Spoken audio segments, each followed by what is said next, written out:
Hello, this is Joe Price. Someone just emailed me with a question, and so I wanted to just demo how to do it, but I thought it would be useful to other people that might want to be adding people to the family tree from a census record and then connecting that family into the bigger family tree. So this is Karen, and she was asking about a place in Wisconsin called Viola, so we're going to go search records, and she was focused on the United States Census. And let me make my screen a bit bigger so you can read it just a little bit better. So United States Census 1900. And then once you get in here, you click on residence. So we're going to type in Viola, Wisconsin, and we're going to make it exact. Okay, and we hit search. And you can see that there are 1,800 people living in Viola, Wisconsin. And you can see all these pedigree icons, so a whole bunch of them are already on the tree and attached. So I'm going to show how to add a new family to the tree, and to do that I'm going to focus on younger children. So I'm going to put in that they were born somewhere between 1892 and 1899, and this allows me to focus on children who I can add to the tree with their parents and siblings. So you can see Willard White is already on the tree, so I'm going to start with Ethel Wheeler, and I'm going to open this in a new window. Okay, so here's Ethel Wheeler. She's a daughter. She's living with her parents, William and Sarah, and has sisters, Bertha and Effie. So I'm going to copy her name and hit Control-C. I'm going to come in here into Family Search and hit Person. Now here's the real key, is we're going to add her as an unconnected person. So I go to any person page, I hit Recents, and I hit Add Unconnected Person. And then I'm just going to paste her information in here. She was female, deceased, and we can look here, she was born September 1895 in Wisconsin. Okay. And then we hit next, and it says no match found. So a lot of the times when you do this, you'll find a possible match. In this case, we didn't. So we're going to create a new person. So notice this is a brand new person that's on the tree.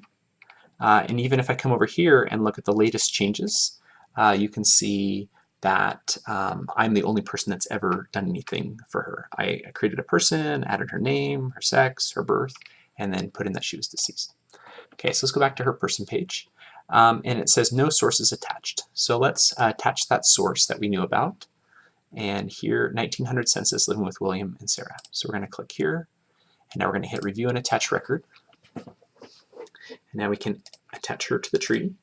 And now we're going to add her dad, and then we're going to add her mom. Now with her mom, since Wheeler is her married name, we're just going to leave her last name blank for now. Now notice here it's coming up with a possible. Now there's not a lot of information to know this is the exact match, but let's just remember Baxter because that might help us later on. Because we can always merge duplicates later on. Okay, so here's her sister. And again, each time I add a person, there's a chance I might bump into someone who's already on the tree. Okay. So now at this point, the entire family is on the tree. And so now we've added a whole family to the tree, we've attached the census. Now our goal is to try to connect this family to the kind of branch out until we bump into the rest of the tree. And you can do this sometimes by finding the husbands of the person or their siblings, maybe finding the parents of the parents, or finding the mother's maiden name. All of those would be ways that we could branch out. Now one thing I like to do is to do any record hints that start to come up. So here we have her, because this is going to be nice because now we're going to pick up 2 more siblings in 1905. You can see the family kind of growing each time. And so we're going to attach those. And we're going to add in her brother Glenn. And so notice that here we have a possible match, but again, it's not a lot of information to go off of. So we're just going to create a new person. But we'll just remember that Glenn might have a possible duplicate out there that we will want to merge. And same thing with Ray. We'll add him to the tree. So I'm going to stop the video at this time because at this point it's really just a matter of finding other records for each of the family members and trying to branch out until we hit the family tree. And let me just show you one last trick before I turn off the video. But one thing, oh, I guess we don't know. That's interesting. Let's go back into the source and see if it had. Okay, so in this particular census record, they did not list the birthplace of Glenn or Ray, which is kind of too bad. So let's go back to one of the daughters then. We'll go back to our Ethel. One thing I like to do is click Ancestry. Now I need to be logged in Ancestry to do this, but here I can see that record that I was looking at, and I can start to find other records for my person. So I'm going to click here, and over here it's going to start to maybe suggest other records. The other thing I can do is hit Find Others, researching Ethel Wheeler, and what I'm hoping is maybe that I'll find her in a public tree, which did not happen in this case. None of these are really good matches. So at that point I might go back to her father and see if I can find out more about him. So here I have the 1910 census, which could be helpful. So here we have Glenn, and so it looks like each year the family's having more kids, and so each additional census that I attach will give me more opportunities to learn about this family.